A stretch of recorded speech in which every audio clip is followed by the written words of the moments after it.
क्या करता हूं, आप सब बहुत अच्छे होंगे। मेरा नाम है सिद्धांत अग्निहोत्री। स्टडी ग्लोस पे आपका बहुत बहुत स्वागत है। क्या अब ईरान की बारी है? चलिए बात करेंगे। चाणक्य नीति का हमारा कोर्स लाइव है, तो 19 को अब क्लास होगी।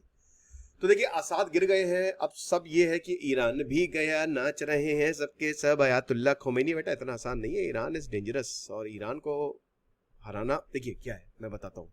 सीरिया पे कभी वेस्ट का कंट्रोल नहीं रहा, ईरान पे ऑलरेडी रह चुका है।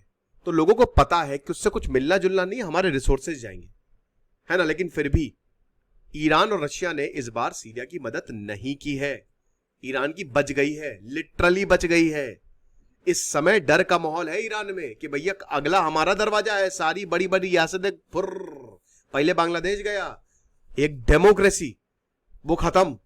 और अब खैर उसको तो कोई लेना देना नहीं था ईरान से, बट यहां पे जो सीरिया गया है ना, अमेरिका इजराइल का तगड़ा कंट्रोल ईरान के और पास आ गया है। समझ लीजिए, जो सुन्नी इस्लामिस्ट है, वैसे ही शिया। आपको पता है कि अभी आपने पाकिस्तान में देखा शिया सुन्नी कितना ज्यादा विवाद हुआ, 150 से ज्यादा लोग मर गए। पूरी दुनिया में विवाद है। लगभग शिया की बात करें तो 20% के आसपास मेजोरिटी में सुन्नी है। तो अब डर यहां पे ईरान का बहुत है कि भाई कहीं ऐसा ना हो कि अब सुन्नी हमको खत्म कर दे। और ईरान का ऑपोजिशन ग्रुप इस समय बता तो रहे कि कबाब कर रहे होंगे। इस समय हर कोई बहुत खुश। आज खुश तो बहुत हो गए तुम।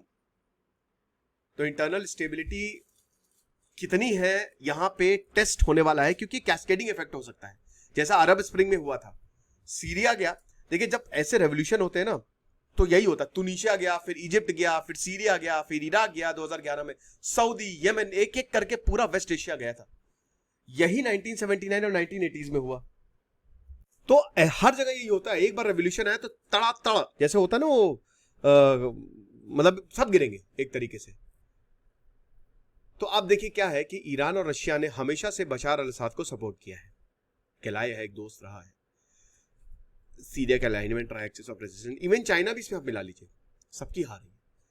जो अमेरिका है वो फिर से जीत गया। असद का जाना, ये बहुत बड़ा, और ऑपोजिशन ग्रुप का आना। और ये जो ऑपोजिशन ग्रुप है ये प्रो अमेरिका है, प्रो वेस्ट है। ये अलकायदा पहली बार। अबे वो सब छोड़ो, असद ने अमेरिका से मदद मांग ली। ऐसा कभी आपने सोचा है? तो इजराइल गाजा में क्या हुआ, असद ने एक पैसिव स्टैंड लिया था, ठीक है ना, कि भाई देखिए सीरिया जो है वो ईरान पे डिपेंडेंट है। जो ईरान कहेगा, जो जीजाजी कहेंगे वही हम करेंगे। ईरान ने अच्छा खासा पैसा इन्वेस्ट किया असद में। और अभी तक अगर वेस्ट, टर्की और गल्फ स्टेट से सीरिया बचा रहा है तो ईरान की वजह से। कोई भी नहीं चाहता था सीरिया बचे, सब चाहते थे सीरिया कोलैप्स हो। लेकिन पिछले 15 सालों से चलो ठीक है, चल रहा है। फ्रस्ट्रेशन जो है वो और ज्यादा हो गए इन अलायंसेस की वजह से। भाई देखिए, ईरान ने इतना सपोर्ट किया सीरिया को, क्या मिला बदले में? असद ने कुछ दिया उनको? जब इसराइल ने डायरेक्ट अटैक किया ईरान के ऊपर, ईरान को यह पता था कि ये ससुरा नहीं जाएगा अमेरिका के खिलाफ। 2020 में तो इसने इसराइल से डील साइन करते करते रह गया, ये नहीं जाने वाला। और इसीलिए कहीं ना कहीं ईरान का दिमाग खराब हो गया था कि हाथ भाड़ में जाओ, तुम हमको सपोर्ट नहीं करे। यही ऐसे इंटरनेशनल पॉलिटिक्स, भैया तुम एक हाथ दो, एक हाथ लो। तो हम ही है थोड़ी ना कि तुम हमको बैसाखी मान के चले पड़े हो। ऐसा नहीं होने वाला। अब री इंटीग्रेशन अरब वर्ल्ड के साथ होगा। मतलब ये बिजी थे असद जो है कि रशिया यूएई की जरूरत पड़ सकती है हमको। रिलेशंस अरब लीडर्स के साथ, जिसका ईरान बहुत बड़ा दुश्मन है। सपोर्टर्स जो थे धीमे धीमे इन पे भरोसा खोते जा रहे थे। इनके पिताजी पे बहुत था। पॉपुलेशन में और ज्यादा प्रॉब्लम, सैलरी बढ़ाते जा रहे थे सोल्जर्स की, टैक्स बढ़ाते जा रहे थे। यहां 90% लोग गरीबी की रेखा के नीचे हैं। ईरान की कैलकुलेशन बदल गई और एलेप्पो नहीं आया ईरान बचाने। ईरान ने बोला कि भाई हम क्यों आए, तुम्हारा खुद की, भाई जब तुम्हारी खुद की आर्मी तुमको छोड़ रही है तो बचाने का कोई मतलब ही नहीं है। तुम बच ही नहीं सकते, कोई स्कोप ही नहीं है। लेकिन दिक्कत दोस्तों ईरान के लिए भी है, इतना आसान नहीं है। क्योंकि भाई देखिए, ये ईरान के स्ट्रैटेजिक और आइडियोलॉजिकल एम्बिशन पे चोट है। असद की रिजीम ईरान के रेजिस्टेंस एक्सिस के लिए it was very very important and central. क्योंकि अमेरिका और इजराइल को काउंटर करने के लिए सीरिया को बैठाया गया था, कम से कम ईरान के साथ तो था। लेकिन अब भाई यहां सीधा सीधा ईरान को टक्कर मिलेगी, क्योंकि अमेरिका इजराइल घुस जाएंगे, टर्की भी घुस जाएगा। अब यहां पे हार गए हैं रशिया और ईरान सीधा सीधा। और अगर ऐसा हुआ तो ईरान की सत्ता खतरे में। यह किसी से बात नहीं छुपी है कि अमेरिका करवा देता है तख्ता पलट, और वेस्ट एशिया में हालात इतने खराब हैं कि आप उनके लीडर्स को खरीद सकते हैं। यस, आप कुछ भी इंटरनल रिबेलियन आसानी से करा सकते हैं। हुआ ना सीरिया में, बांग्लादेश में हुआ, इन सबके पीछे, इनफैक्ट पाकिस्तान में भी, इन सबके पीछे अमेरिका का हाथ है। तो क्या आयतुल्ला जो है वो नहीं जाएंगे? वैसे भी जो वहां पे लड़कियां हैं, लेडीज हैं, वो वैसे भी बहुत ज्यादा गुस्सा है।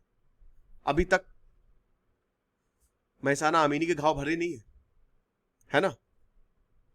लेकिन फिर भी लोग नहीं चाहेंगे, क्योंकि भाई देखिए वहां पे शिया पॉपुलेशन है, शिया देश है ईरान, तो डेफिनेटली वो नहीं चाहेंगे कि फिर, क्योंकि यहां पे सीधा सीधा हस्तक्षेप सुन्नी का है, और अगर लोग चाहेंगे तभी होगा, जब तक लोग नहीं चाहेंगे तब तक कुछ नहीं होने वाला। ठीक है, अभी आपको पता है कि लेबनान में हिजबुल्लाह को भी मारा है इजराइल ने, ऐसा तो है नहीं। वल्नरेबिलिटीज वहां पे भी हमको देखने को मिली। IRGC और आयतुल्ला खामनी जो है वो अपने सर्वाइवल की बात करेंगे, क्योंकि अब सिर्फ और सिर्फ ईरान बचा है, बाकी सारे वेस्ट एशिया के बड़े बड़े देश खत्म हो रहे हैं, अमेरिका के कंट्रोल में आ गए हैं, अब सिर्फ ओनली ईरान लेफ्ट। तो जो सुन्नी का कंट्रोल है वो बहुत पोटेंशियल थ्रेट है ईरान के लिए, और असाद ने तो धोखा दिया ही दिया। यही चीज है। ईरान के भी जो ऑपोजिशन ग्रुप है उन्होंने भी कमर कस ली है।